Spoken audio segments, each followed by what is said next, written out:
We're making the 4 walls. What we did is chicken wire's 2 feet, so we made these 6 feet long.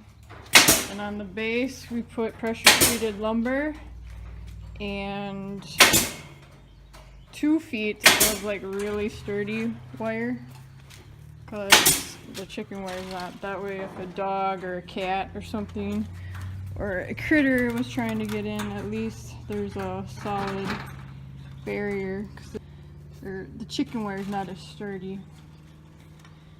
So we went 6 feet tall so that you could get in there and clean the cage.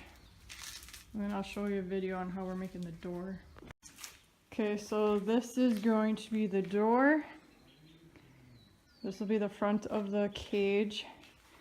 And we did a makeshift door out of pieces of lumber that were laying around. I'm going to attach the bracket and the hinges to this door.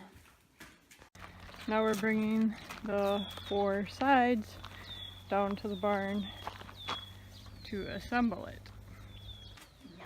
So that's our 4 sides up, and that's what our pen's gonna look like. And now we're gonna attach it with screws, because screws can come out. That way we can move it if we want to somewhere else if it does not work there. So we put a piece of plywood on the top. We have a locking mechanism for the door. We'll be filling that up with water so they can go in there. We'll give them food,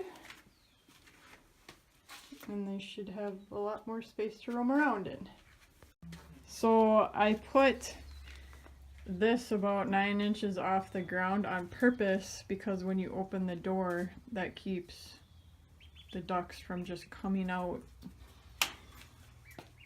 when the door is open. That way you can leave the door open and there's no chance they can get out.